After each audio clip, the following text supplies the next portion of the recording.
Magandang araw sa inyo mga idol. At ayan yung aking lutuan. Luluto tayo ng ano, ayan, malunggay, gata. Luto ako ng ayan mga idol. Ayan. Ito mga idol yung ano, bihag na manok. Hindi ko na binidyo ng umpisa. Napakadali lang mga idol yan. Bihag na manok, papakuluan mo lang sa tanglad, sa luya, sa daon ng laurel. Pakuluan mo lang mga idol. Tapos yung unang kulo, tatapon lang. Tapos hugasan, siyempre andyan pa yung mga bakterya. Mga yan yung ano mga idol. Yan yung talo ng manok. Nanalo kasi yung bayaw ko sa sabong.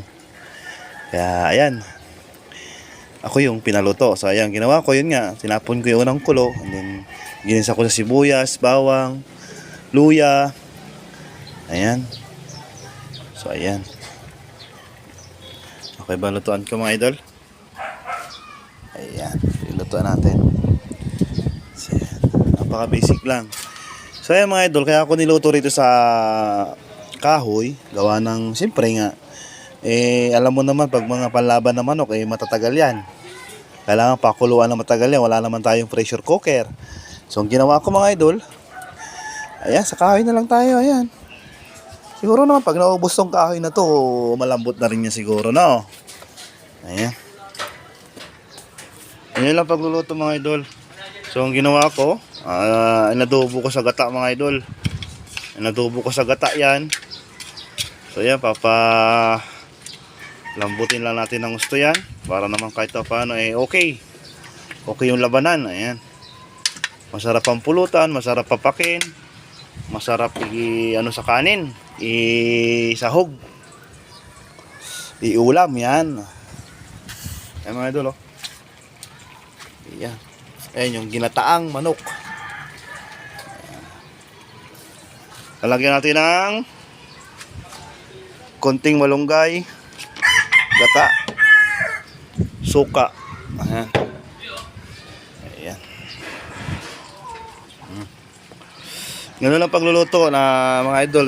Naway may matutunan tayo sa mga kaganapang ito, pagluluto, kung paano yung technique sa mga ganyang mga bihag na manok. Ayan. Hirap kasi mga idol pag i-re-recta mo lang siyempre mga kargado sa Tokyo mga yan kumbaga kailangan bago natin kainin safety natin ng maayos. Ayusin natin yung pagkakaluto. Ayan, ganun lang mga idol yung pagluluto niyan. Ayan, papalambutin ko na lang yan. Siguro half hours pa. So laban na. Ayan. Ayan mga idol yung lutuan ko. Ayan, andito ako sa taas ng bahay, sa ayan o, sa rooftop. Ayan. Ayan. So ayan.